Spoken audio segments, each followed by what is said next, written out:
We're now going to look at factorising trinomials. Basically, a trinomial has got three terms. It must have an x squared term. So there's one example of a trinomial is x squared plus 4x minus 5.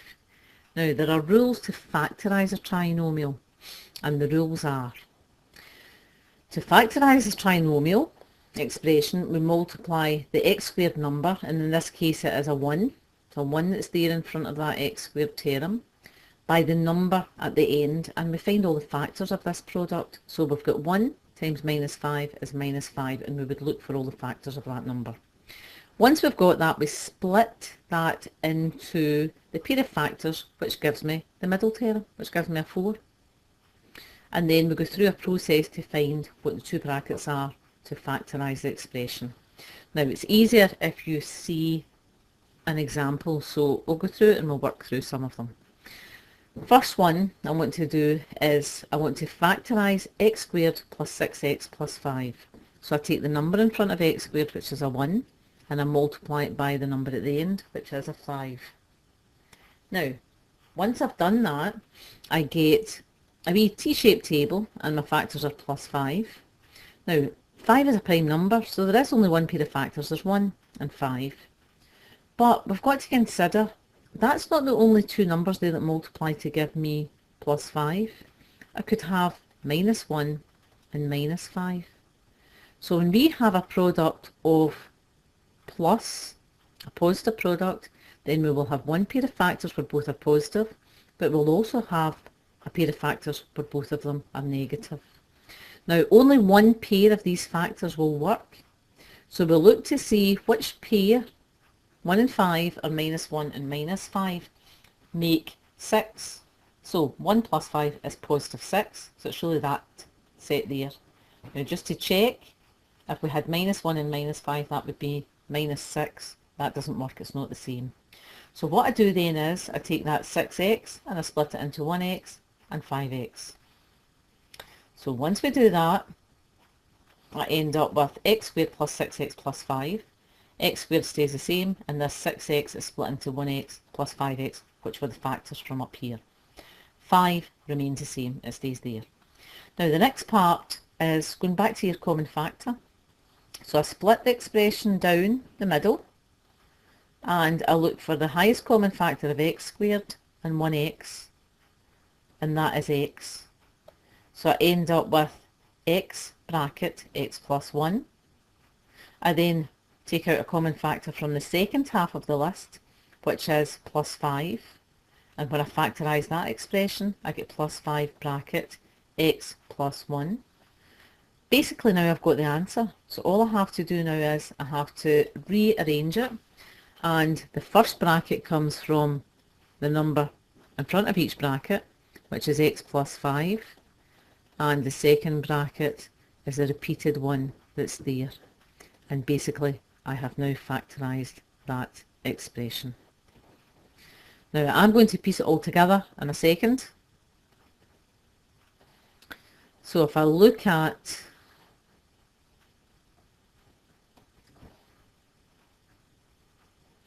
If I now look at that and put it all together, then x squared plus 6x plus 5 is equal to x plus 5 times x plus 1. Now it doesn't matter which order those brackets go in, order of multiplication makes no difference to the final answer, so it doesn't matter which way round you write those brackets. We're going to go through a few examples just to make sure it's clear what you're doing.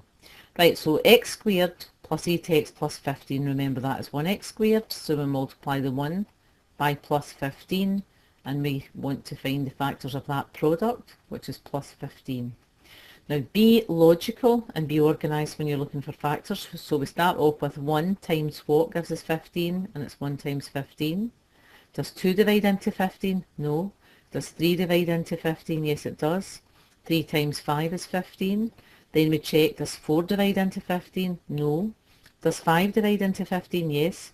5 times 3 is 15. Now that is just the reverse of those factors. When we get to the stage where we have reversed the factors, I know that I haven't missed any. Now, 1 and 15 are a pair of factors, but this is positive. When this is positive, there's a pair that matches that, and it could be -1 and -15. The pair that matches that one could be -3 and -5. So all of them will multiply to give me plus 15. So 1 times 15 is 15, 3 times 5 is 15, -1 times -15 is also plus 15, and -3 times -5 is also plus 15.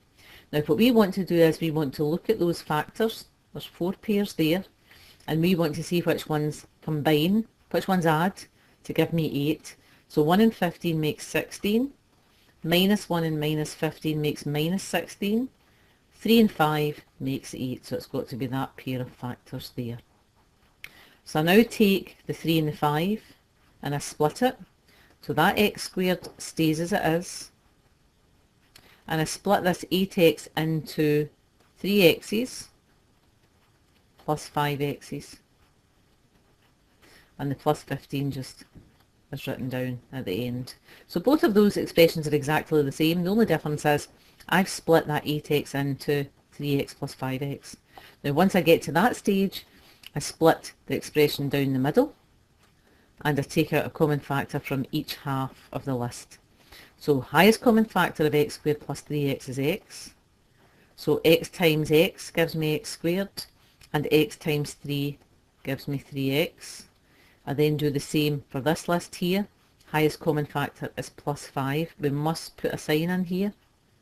So 5 times x is 5x, and 5 times 3 is 15.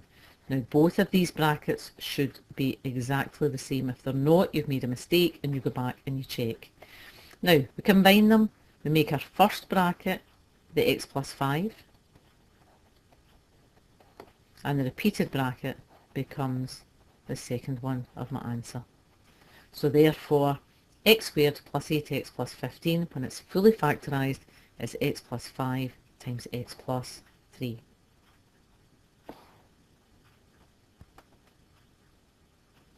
Next one, example 3. So same rules, we take the number in front of x squared and we multiply it by the number at the end. So we get 1 times -60 is -60. Now there are lots of factors of 60, so we'll go through them one at a time. So it's 1 times 60, 2 times 30, 3 times 20, 4 times 15, 5 times 12,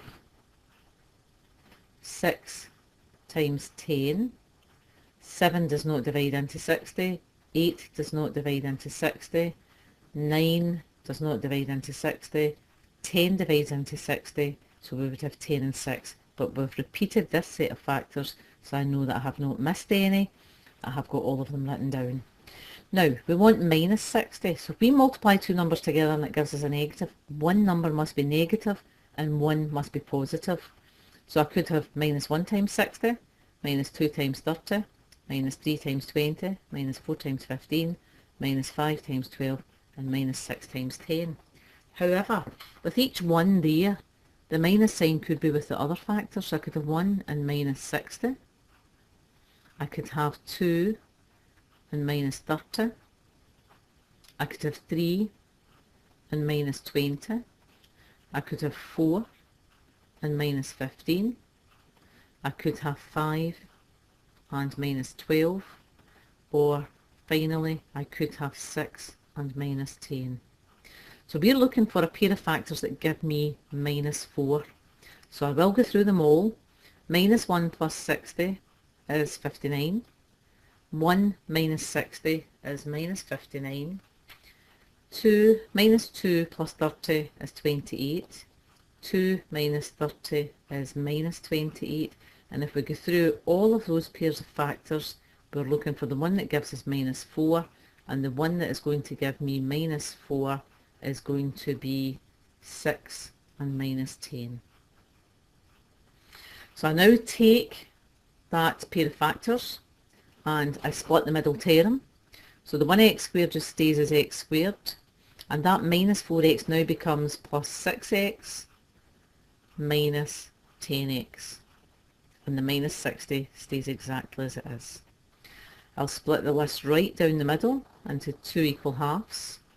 I take out the highest common factor from the first half, which is x, so I get x bracket x plus 6. And I look for the highest common factor from this one. But I'm bearing in mind that I want that bracket to be x plus 6.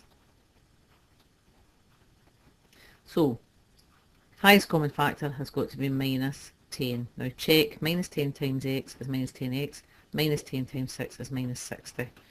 Last thing I have to do is to make up the two brackets. So first bracket comes from that x and that minus 10.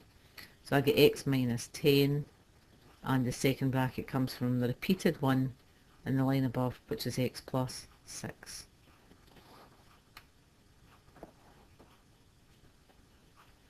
Right, last one I'm going to look at for now is factorising x squared minus 3x minus 10. So 1x squared, we multiply it by minus 10. So we're looking for factors of minus 10.